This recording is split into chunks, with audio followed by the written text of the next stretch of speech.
লক্ষ্মীর ভান্ডার মাসিক 500 টাকা করে আপনার ব্যাংক অ্যাকাউন্টে পাঠিয়ে দেবে। बीजेपी আসবে 2000 টাকা করে প্রতি মাসে দেবে। आपको कोई रोजगार दिया है? जिस प्रकार से पेट्रोल के दाम बढ़ा दिए, पेट्रोल के दाम कम हुए कि नहीं हुए? 15-20 लाख रुपए भी मिल जाए।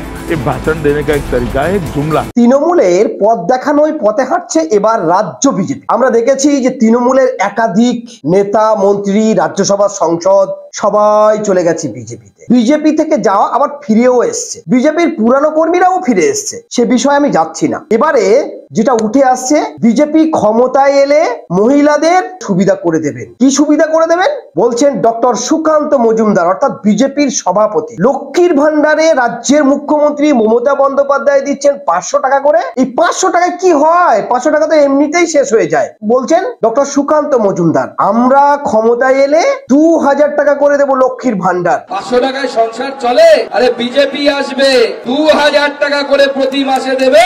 আমরা দেখেছি এই সমস্ত প্রকল্প নিয়ে নানান কুরুচিকর মন্তব্য, দান ছত্র খুলেছে, লক্ষ্মীর ভান্ডারের টাকা কোথা থেকে দেবে, সব মিথ্যা প্রতিশ্রুতি। যখন এই সমস্ত কথা বিরোধীদের মুখ থেকে শুনেছি, আবার সেই বিরোধীরা বলছেন আমরা ক্ষমতায় এলে 2000 টাকা করে দেবো, 1500 টাকা করে বাড়িয়ে দেবেন। ভারতবর্ষে যখন নরেন্দ্র মোদী ক্ষমতায় আসে, ভারতবর্ষের মানুষের ভরি ভরি প্রতিশ্রুতি দিয়েছিল। সেই প্রতিশ্রুতি না পালন হওয়ার কারণে মিথ্যা কথা বলে সাধারণ মানুষ আজও গলা ফাটায়। আমাদের কথা নয়, কি প্রতিশ্রুতি দিয়েছিল?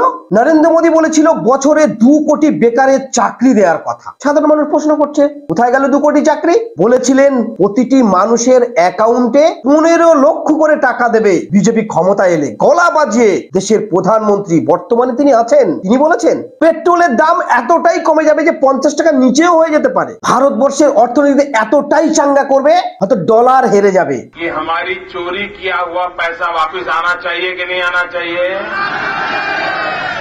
इस रुपयों पर जनता का अधिकार है कि नहीं है? सरकार किसके लिए होनी चाहिए? क्या अंबानी के लिए सरकार होनी चाहिए? क्या टाटा के लिए होनी चाहिए? क्या सरकार की जरूरत होती है गरीब आदमी को। हिंदुस्तान के एक एक गरीब आदमी को 15-20 लाख रुपए भी मिल जाएगा। কিন্তু বর্তমানে আমরা কি দেখছি? পেট্রোলের দাম 115 টাকা ছাড়িয়েছে, যে পেট্রোল 50, 55, 70 টাকার মধ্যে ছিল।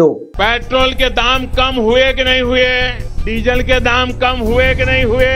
आपका फायदा हुआ कि नहीं हुआ?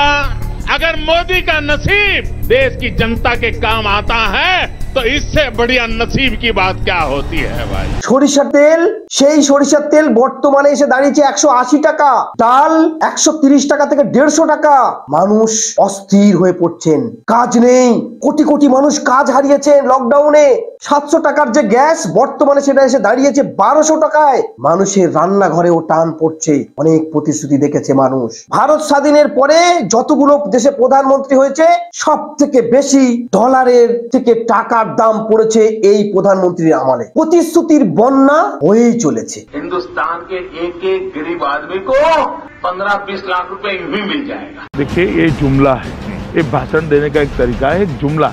এবারে পশ্চিমবঙ্গের বিজেপির সভাপতি সুকান্ত মজুমদার বলছে যে আমরা ক্ষমতায় এলে লক্ষ্মীর ভান্ডারে 2000 করে টাকা দেবে মহিলাদের। আমরা দেখেছি এই রাজ্যে মুখ্যমন্ত্রী মমতা বন্দ্যোপাধ্যায় ক্ষমতায় আসার আগে অনেক প্রতিশ্রুতি দিয়েছে এবং সাধারণ মানুষ, যুব সমাজ ছাপিয়ে পড়েছে বামফ্রন্টের হাত থেকে। তারা তৃণমূলের হাতে সরকার ছুপে দিয়েছে। রাজ্যের মুখ্যমন্ত্রী হয়েছেন মমতা বন্দ্যোপাধ্যায়। মানুষ, যুব সমাজ ভেবেছিল কাজ হবে, কলকারখানা হবে, শান্তিতে বসবাস করবে, সুষ্ঠু সমাজ গঠন করবে। কিন্তু কোথায় কলকারখানা, কোথায় যুব সমাজের কাজ? আজও তাদের রাস্তায় বসে থাকতে হয়। আবার বিজেপি একের পর এক প্রতিশ্রুতির বন্যা বইয়ে দিয়ে চলেছে। কোথায় যাবে সাধারণ মানুষ? হাফ ছেড়ে বাঁচতে পারছে না। মোবাইল যদি ইউজ করতে হয়, মিনিমাম তার মাসে 100 টাকা খরচ করতে হচ্ছে, তারপরে তার ফোনটা চলবে, নাহলে বন্ধ হয়ে যাবে। দেশের সাধারণ মানুষ প্রায় নিঃশ্বাস বন্ধের মতো জায়গা তৈরি হয়ে যাবে। রে রে করে পেট্রোলের দাম, গ্যাসের দাম, তেলের দাম, চালের দাম, ডালের দাম। সুকান্ত মজুমদারের উচিত ছিল যে আমরা ক্ষমতা এলে পেট্রোলের দাম কমিয়ে 50 টাকায় করে দেব, গ্যাসের দাম কমাবো, চালের দাম কমাবো, ডালের দাম কমাবো, সরিষার তেলের দাম কমাবো। এই সমস্ত প্রতিশ্রুতি নেই। কিভাবে দান ছত্র খোলা যাবে, কিভাবে ভোট নেওয়া যাবে, মহিলাদের তিনি দেবেন 2000 টাকা করে ক্ষমতায় এলে। বন্যা বয়ে যাচ্ছে প্রতিশ্রুতি। বারবার বিরোধীদের মুখে শোনা যায় স্বাস্থ্য সাথী কার্ডের অভিযোগ আছে, লক্ষ্মীর ভান্ডারের অভিযোগ আছে, নানান অভিযোগ কুরুচিকর মন্তব্য করতে শুনেছি। এবার সেই পথে হাঁটছেন ডক্টর সুকান্ত মজুমদার। আজও দেশের প্রায় 20 কোটি মানুষ তাদের কর্মসংস্থান নেই, কাজ নেই। 19 কোটি মানুষ এখনো পর্যন্ত তারা পেট পুরে খাবার জোগাড় করতে পারছে না। ভারত ক্ষুধার্ত সূচকের দেশ হিসাবে 116টি দেশের মধ্যে 101 নম্বরে স্থান পেয়েছে। বারবার একটি সংকেত ভারত আগামী দিনে ক্ষুধার্ত সূচকের দেশ হিসাবে উঠে আসতে চলেছে। তারপরে প্রতিশ্রুতির বন্যা, সমস্ত রাজনৈতিক দল মিলে যদি তারা চেষ্টা করে কিভাবে নিয়ন্ত্রণ করা যায়, দ্রব্যমূল্য কমানো যায়, কলকারখানা বাড়ানো যায়, কর্মসংস্থান করা যায়, সেদিকে কারের প্রতিশ্রুতি নেই। কিভাবে দান ছত্র খোলা যাবে সেই প্রতিশ্রুতিতে ব্যস্ত কি কেন্দ্র কি রাজ্য।